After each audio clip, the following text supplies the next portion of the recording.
So today we're going to do a live on the CHANI project, which is basically a entity which was picked up through a CERN type machine that was based in Africa a long time ago, like in 1994 to like 1999. I think Yeah. doing its thing and talking to people through the sort of supercomputers. Because if you know what modern CERN is, it's actually the largest computer in the world.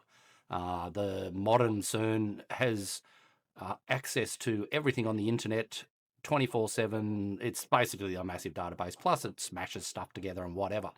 So, all the way back in 1994, they had a CERN type computer running in Africa, which was all very top secret, and I believe it still is to today.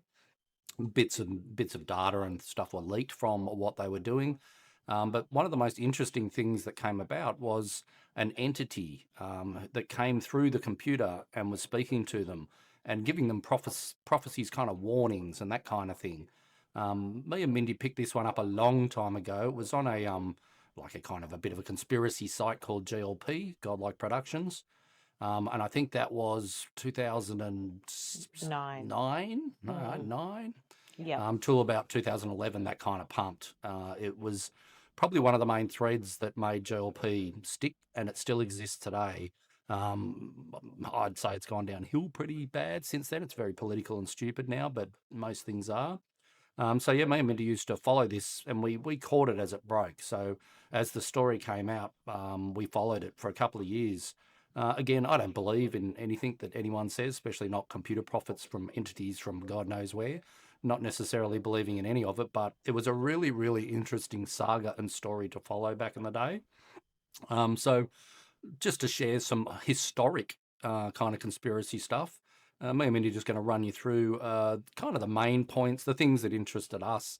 And the entity does speak pretty weirdly, so you'll get used to that. It's kind of how it corresponded. And I think it disappeared in like 1999. They did an upgrade of this Colander system, this supercomputer in Africa. And when they did the upgrade, it disappeared. So it kind of wiped it off the hardware, and that's when it stopped.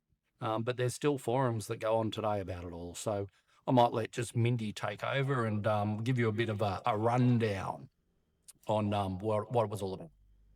So back then, there was a poster or a forum poster called Acolyte. That was his username.